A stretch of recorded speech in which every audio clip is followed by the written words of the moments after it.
আল্লাহ তাবারক ওয়া তাআলা বলছেন একটা ইমানদারের 5খানা কাজ। প্রথমে সে ঈমান আনবে, আল্লাযীনা আমানু, সে ঈমান আনবে। যখনই তার ভিতরে ঈমান ঢুকে যাবে, যখনই তার ভিতরে ঈমান নামে স্পিরিটটা চলে আসবে, ঈমানের উদ্দীপনা চলে আসবে, ঈমানের চয়েস যখন তার কাছে পৌঁছে যাবে, ওয়াহাজারু, ওই লোকটা কোনোদিন আর ঘরে স্থির বসে থাকতে পারে না। সঙ্গে সঙ্গে সে নিজের ঘর ছাড়বে। ঘর ছেড়ে যাবে কোথায়? যার কাছে দিন নাই, কালেমা নাই, ওর কাছে দিন আর কালেমাটা পৌঁছাতে যাবে।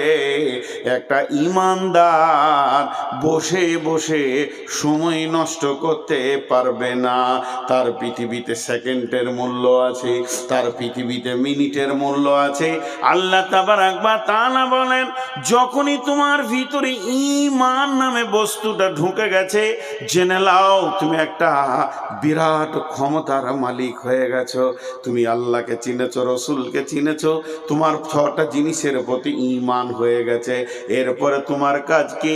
ওয়াহাজারো, তুমি ঘর ছাড়ো, তুমি তবলিগে বের হয়ে চলে যাও। আজকের ছেলেগুলো চিন্তা কি করেছে? 3জন 4জন আলেমকে নিয়ে এসে অত্র এলাকায় একটু তাবলিগ করে নিব। ভাইয়া আমার, আপনাদের এটাকে নেকেট করছি না, এটা তো একটা শুনিয়ে দেওয়া তাবলিগ। এই রকম যদি 20 বছর শোনান একটা বেনামাজিকে, তাকে রাস্তায় আনা যাবে না, তাহলে জালসা কি কোনো কাজে লাগে না? বলে লাগে। আল্লাহ বলেছেন, অযাক্কির ফাইন্না যিকরা তানফাউল মুমিনিন, তুমি জিকির করো, তুমি স্মরণ করো, কিতাবের তুমি কথা বলো, আল্লাহর কথা বলো, কালাম পাকের কথা বলো, লাভ কি হবে? মমিনের লাভ হবে। মমিন তার দিলের তারা কি খুঁজে পাবে। কিন্তু যে লোকটা এখনো মসজিদ চিনল না, যে লোকটা জুয়ারি, রাস্তায় যদি একটা কাঁটা পড়ে থাকে, কাঁচ পড়ে থাকে, আমার মতো 65টা বক্তা যদি 2 ঘন্টা করে বক্তব্য রেখে চলে যায়, কাঁটাটা 1 ইঞ্চি নড়বে না। তাহলে বক্তা লাগবে না, মাইক লাগবে না, প্যান্ডেল লাগবে না, প্রচার লাগবে না, খালি এইভাবে হাতে করে ধরেন, তুলে সরিয়ে দেন। 1 মিনিটের কাজ 100 বছরেও হবে না। অতএব বন্ধুরে, আল্লাহ তাবারক ওয়া তাআলা বলছেন, তোমার ভিতরে যখন ঈমান এসে গেছে, এই ঈমানটা আর একজনকে পুশ করতে হবে, আর একজনের কাছে দিতে হবে। তখনই তুমি তোমার মাথাকে পরিচালনা করো, কার কাছে পৌঁছাবো। কোন লোকটা দিন হারা হয়ে রাস্তায় রাস্তায় ঘুরছে, এখনো সে আল্লাহকে পাচ্ছে না, রসুল পাচ্ছে না। তোমার প্রতিবেশীর দিকে তাকিয়ে দেখো, তোমার ভাইয়ের দিকে তাকিয়ে দেখো, ভাতিজার দিকে তাকিয়ে দেখো। আল্লাহ তাবারক ওয়া তাআলা বলেছেন, ইয়া আইয়ুহাল্লাযীনা আমানু কু আনফুসাকুম ওয়া আহলিকুম নারা আলাইহা ওয়াকুদুহান নাস ওয়াল হিজারাতু আলাইহা মালাইকাতুন গিলাদুন শিদাদুন লা ইয়াসুনাল্লাহা মা আমারাহুম ওয়া ইয়াফআলুনা মা ইউমারুন। হাদিসের কথা, কোরআনের কথা আপাতত 1 মিনিটের জন্য বন্ধ রাখলাম। 2টা দর্শন কথা বলবো। আপনারা ভাবিয়েন না যেটা হাদিসে আছে, এটা বুখারীতে নাই, মুসলিমে নাই, আবু দাউদে নাই, নাসাইতে নাই, ইবনে মাজাতে নাই, তিরমিজিতে নাই, নাই তো নাই, বুলুগুল মারামেও নেই। কিন্তু যারা ইসলামকে নিয়ে রিসার্চ করেন, তাদের ব্রেন কম নয়। 2-3টি কথা খালি দর্শন বলবো। ইমাম আহমদ বিন হাম্বল বলেন, সারা পৃথিবীর কোন কোণে, আরেকবার বলছি কথাটা ইমাম আহমদ বিন হাম্বলের, সারা পৃথিবীর কোন কোণে কোনো একটা লোক যদি বেকালমা হয়ে মারা যায়, কালেমা পেল না, আল্লাহ পেল না, রসুল পেল না, কোরআন পেল না, হেদায়েত পেল না, লোকটা মারা গেল, তার কাছে কালেমা পৌঁছালো না। পৃথিবীর কোনো কোণে কোনো একটি লোক যদি বেকালমা হয়ে বিনা দাওতে মারা যায়, ওই লোকটা যে গুনহা হবে, ও যে গুনহা করে জাহান্নাম যাবে, ওই গুনাহটাকে সারা পৃথিবীর মুসলমানদেরকে ভাগ করে দেওয়া হবে। তোরা কেন বসেছিলি বল, ওর কাছে পৌঁছালো না কেন বল, কেন গেল না তুই বল। তোরা কি মাল নিয়ে বসেছিলি, তোরা কি বেটা নিয়ে বসেছিলি? এর জন্য আল্লাহ পরের আয়াতই বলেছেন, যে আয়াতগুলো আমি পড়েছি তার পরের আয়াতে বলছেন, কুল ইন কানা আবাউকুম ওয়া আবনাউকুম ওয়া ইখওয়ানুকুম ওয়া আজওয়াজুকুম ওয়া আশীরাতুকুম ওয়া আমওয়ালুন ইকতারাফতুমুহা ওয়া তিজারাতুন তাখসাউনা কাসাদাহা ওয়া মাসাকিনু তারদাউনাহা আহাব্বা ইলাইকুম মিনাল্লাহি ওয়া রাসূলিহি ওয়া জিহাদিন ফি সাবিলিহি ফাতারাব্বাসু হাত্তা ইয়াতিয়াল্লাহু বিআমরিহি ওয়াল্লাহু লা ইয়াহদিল কওমাল ফাসিকিন। আল্লাহ তাবারক ওয়া তাআলা কত সুন্দর করে বলছেন, তুই তোর বাপকে, তোর সন্তানকে, তোর ভাইকে, তোর বিবিকে, তোর বন্ধুকে, সঞ্চিত মালকে, চাকরি বাকরি, গাড়ি বাড়ি, ব্যবসা বাণিজ্যকে, এবং যে ঘরটা বানিয়েছি সেই ঘরটাকে 8 জনকে মহব্বত দিলি। মহব্বত তোর কাছ থেকে 3 জন পেল না, সময় পেল না, তোর সময় কোলালো না, তোর সময় জুটলো না, তুই সময় দিতে পারলি না সেই 3 জনকে। আহাব্বা ইলাইকুম মিনাল্লাহি, আল্লাহকে দিতে পারলি না, ওয়া রাসূলিহি, রসুলকে দিতে পারলি না, ওয়া জিহাদিন ফি সাবিলিহি, আল্লাহর দ্বীনকে আগে বাড়ানোর জন্য যে তোকে মেহনত লাগবে, ওই মেহনতে সময় দিতে পারলি না। পেরেছিস আব্বাকে, পেরেছিস ভাইকে, পেরেছিস বন্ধুকে, পেরেছিস সন্তানকে, পেরেছিস বিবিকে, সময় দিয়েছিস অট্টালিকা ঘরের পেছনে, সময় দিয়েছিস ব্যবসা বাণিজ্যর পেছনে, সঞ্চিত মালের পেছনে দৌড়ে সময় দিয়েছিস। আজান হচ্ছে এখন চুপ থাক, আমি ব্যাংকে আছি, আজান হচ্ছে আমি এখন দোকানে আছি, আজান হচ্ছে আমি এখন বাড়ির রাজমিস্ত্রি নিয়ে ব্যস্ত আছি, তুই চুপ থাক, দিতে পারলি না। আল্লাহ বলছেন ফাতারাব্বাসু, অপেক্ষা করো, হাত্তা ইয়াতিয়াল্লাহু বিআমরিহি, অতদিন পর্যন্ত অপেক্ষা করো যতদিন পর্যন্ত আল্লাহর হুকুম তোমাদের কাছে না পৌঁছিয়েছে। ওয়াল্লাহু লা ইয়াহদিল কওমাল ফাসিকিন, আল্লাহ ফাসিকদেরকে কোনোদিন হেদায়েত দেন না, হেদায়েতের দ্বার উন্মুক্ত করেন না। আর একটা দর্শন কথা আপনাদেরকে শোনাই, তার আগে একটা ছোট্ট উদাহরণ দিব। চায়ের দোকানে একটা ছেলে খিস্তি করে গালাগালি করছে। হঠাৎ একজন বলছে যে না রে, ওটা অমুক প্রফেসরের ছেলে। তখন আর একজন বলছে হতেই পারে না। খুব কনফিডেন্সের সঙ্গে বলছে, আত্মবিশ্বাসের সঙ্গে বলছে, ওর ছেলে এত নোংরা হবে, হতেই পারে না।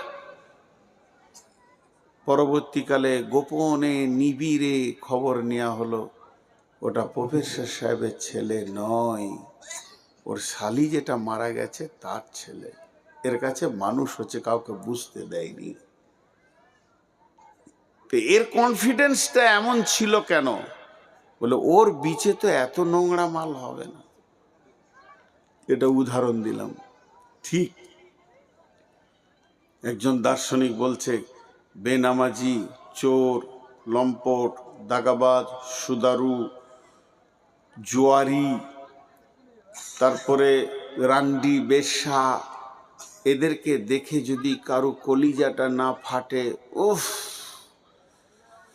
উফ, লোকটা জাহান্নামের দিকে চলে যাচ্ছে, চোখে পানি না আসে। রোগটা দেখেন, এই লোকগুলোকে দেখে ওর কলিজা ফাটছেও না, চোখে পানি আসছেও না।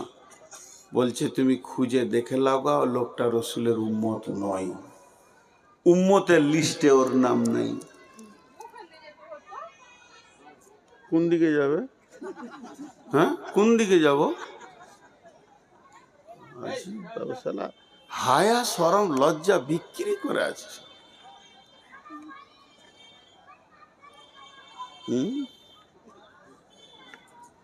বলছে তুমি তদন্ত করো, উম্মতের লিস্টে ওর নাম নাই। উম্মতের লিস্টে যদি নাম থাকতো তো চোখে পানি থাকতো। জি, বিধর্মীর লাশ যাচ্ছে, চলে গেল লাশটা, আল্লাহ রসুলের চোখ দিয়ে পানি। ইহুদির লাশ, মুসলমানের নয়। এই এই চল ওদিকে যা, বেয়াদ। একবার বুকে এসে বসছে, লোকগুলোকে পেছনে করে দিয়েছে। কোন মাসে পড়ে গো ছেলেটা? হ্যাঁ, আসলে আমার 490 সুগার। সুগার বেশি হলে মিজাজ খিটখিটে হবে, কিছু করার নেই, এটা আমার আয়ত্তে নেই, হবেই। কেউ লড়লে ওকে দেখলে বকবো, কারণ রিং টাল যখন সাইকেল এনেছেন তখন খচর খচর শব্দ হবেই। আমি তো আপনাদের রিং টাল বক্তা। আমার 490 সুগার মানে বুঝছেন, আর মিজাজ নিজের কন্ট্রোলে থাকবে না ভাই। এটা কিছু করার নাই, এটা রোগ, মেনে নিতে হবে। তো এবার শোনেন, ইহুদির লাশ। সাহাবীরা প্রশ্ন করে দিলেন, ইয়া রাসূলুল্লাহ আপনার চোখে পানি কেন?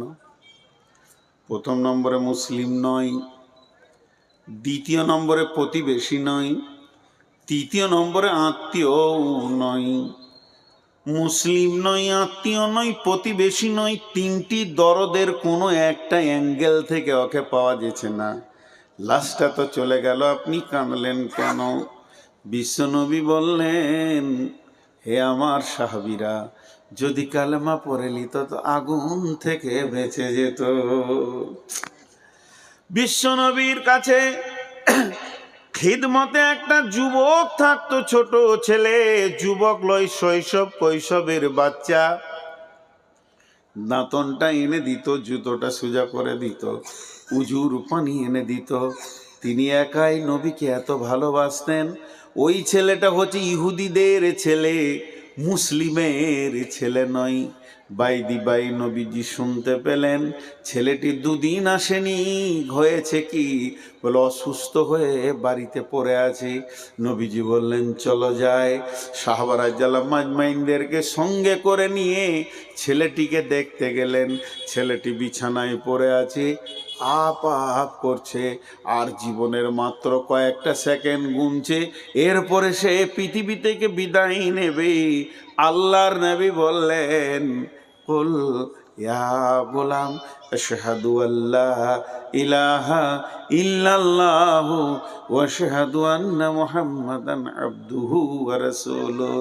হে যুবক, হে বাচ্চা, ওরে গোলাম, তুমি একবার কালেমা শাহাদাতের সাক্ষী দাও, তাহলে তুমি জাহান্নাম আগুন থেকে বেঁচে যাবে। ছেলেটা দেখছে আমি ইহুদি, আমার বাপ ইহুদি, আমার বংশ ইহুদি, আমার গোষ্ঠী ইহুদি, আমি তো নবী মুহাম্মদকে ভালোবাসি। ছেলেটার বাপ ছেলেটার পায়ের কাছে দাঁড়িয়ে আছে। এমন সময় ছেলেটি একবার রাসূলের দিকে তাকাচ্ছেন, আর একবার বাপের দিকে তাকাচ্ছেন। কোন দিকে যাবো রে বাবা, তাল খুঁজে পাই না। এমন সময় ছেলেটির বাপ বলে দিল, বেটা আবুল কাসেম যেটা বলছে ওটা তুমি করো। যখনই বলে দিল রসুলের বেটার নাম ছিল আবুল কাসেম, ছোটতে মারা গেছে, সেই বলে আবুল কাসেম যা বলছে, কাসেমের বাপ যেটা বলছে ওটা তুমি করো। ছেলেটি বলল আশহাদু আল্লাহ ইলাহা ইল্লাল্লাহু ওয়া আশহাদু আন্না মুহাম্মাদান আবদুহু ওয়া রাসূলুহু। আর সঙ্গে সঙ্গে ছেলেটি মারা গেল। যখনই মারা গেল বিশ্বনবী সাহাবীদেরকে নিয়ে বের হয়ে আসছেন ঘর থেকে, আর বলছেন ছেলেটি চিরদিনের জন্যে জাহান্নামের আগুন থেকে বেঁচে গেল। বন্ধুরে আমার, শিক্ষা কোথা থেকে শুরু? আহাত থেকে লাহাত শিক্ষা তো শুরু হয়ে গেছে আলামে আরওয়াতে, আলাস্তু বিরব্বিকুম। যেদিন জন্ম নেবেন কনে আজান পড়ে যাবে, আর মওতের আগে পর্যন্ত শিক্ষা রয়েছে। তাবলীগ ওই রকম ধরনের বন্ধুরে, তাবলীগ এত গুরুত্বপূর্ণ জিনিস। তাবলীগ বয়স মানে না, যেদিন পৃথিবীতে আসবেন কানে তবলীগ পড়ে যাবে, আজান হয়ে যাবে। তবলীগের এত গুরুত্ব আছে, তাই বিশ্বনবী বললেন কালেমা পড়ে নাও। হযরত উমরের জামানায়, হযরত উমরের জামানায়, হযরত উমরের জামানায় বিশ্বনবী ছিলেন না, পৃথিবী থেকে চলে গেছেন। হযরতে আবু বকর চলে গেছেন, দাপিয়ে মুসলিম জাহানের যিনি খলিফা হয়ে দুনিয়া করছেন তার নাম হলো উমর। উমরের জামানায় শাম কিংবা সিরিয়াতে এক মাস্তান ছিল, অতল এলাকায় আঙুল ঘুরিয়ে খালি মাস্তানি করত। ওর কথার বাইরে কারো চলার ক্ষমতা ছিল না। ওর নাম ধরলেন জীবিত মত। কেউ যদি ওকে ওর কথার বাইরে চলতো, ওই লোকটি আর পৃথিবীতে বেঁচে থাকার অধিকার রাখতো না। এত কুখ্যাত লোক। বিশ্ব নবী হযরত উমর দুইজন সাহাবীকে পাঠালেন, যাও ওর কাছে গিয়ে কালেমার দাওয়াত দাও। দুইজন সাহাবী একদিন নয় দুদিন নয় হেঁটে যেতে তাদের সময় লেগেছিল 2 মাস। 2 মাস যাওয়ার পর তার গ্রামে গিয়ে পৌঁছালো। জিজ্ঞেস করলো, ভাই অমুকে মাস্তানের বাড়িটা কোথায়? বলে কোথা থেকে এসছো? ওর নাম তো নিচু। তোমরা কোথা থেকে এসেছো? বলে আমরা এসেছি মক্কা মদিনা শরীফ থেকে এসেছি। বলে যাও। তার সামনে গিয়ে যখন পৌঁছালো, তারা গিয়ে বলল, হে আল্লাহর গোলাম, ও আল্লাহর গোলাম, তুমি কালেমা শাহাদাতের সাক্ষীটা দিয়ে দাও, তাহলে তুমি জাহান্নাম থেকে বেঁচে যাবে, আর তোমার মতো একটা হিরোকে নিয়ে ইসলামের অনেক বড় কাজ হবে। ও অনেকক্ষণ বলল, একটু বোঝাপড়া করি। বোঝাপড়া করে বলল, বন্ধু আমি কালেমা পড়ব, কিন্তু 2খানা শর্ত আমার রয়েছে। সেই শর্ত দুটি যদি কেউ মেনে নেয় আমার কালেমা পড়তে অসুবিধা নেই। লোকটি বলল, প্রথম নম্বর শর্ত হচ্ছে আমি কালেমা পড়ার পরে পরই উমরের মেয়ের সঙ্গে আমার বিয়ে দিতে হবে। উমর আমার শ্বশুর হবে, আমি তার জামাতা হব। দ্বিতীয় নম্বর শর্ত হচ্ছে উমর 22 লক্ষ বর্গ মাইল, 18 লক্ষ বর্গ মাইল তিনি শাসন করছেন, অর্ধেকটা আমার হাতে তুলে দিতে হবে। শ্বশুর হবে অর্ধেক মালিক রাজ্যের, জামাইও হবে অর্ধেক মালিক রাজ্যের, তাহলে আমার কালেমা পড়তে কোনো অসুবিধা নাই। ওই দুটি লোক অনেক ভেবে চিনতে বলল, তুমি যদি কালেমা পড়ে লাও, কালেমা শাহাদাতের সাক্ষী দিয়ে দাও, তাহলে তুমি তার পৌতুলিকতা থাকলে না, তুমি মুশরিক থাকলে না, তুমি মুসলমান, তোমাকে মেয়ে দিতে অসুবিধা নাই, তোমার কোলে মেয়ে তুলে দিতে অসুবিধা নাই। এটা না হলে উমারকে আমরা বুঝিয়ে পারবো, তবে অর্ধেক রাজ্য দেবে কিনা এই বিষয়ে অনেক বোঝাপড়া আছে। বলে তাহলে তোমরা বুঝে এসো। এরা আবার মদিনায় ফিরে আসলেন। দুটি মাস চলে গেল। হযরত উমর বললেন, খবর কি? তোমাদেরকে যেখানে পাঠিয়েছিলাম 2 জন বললেন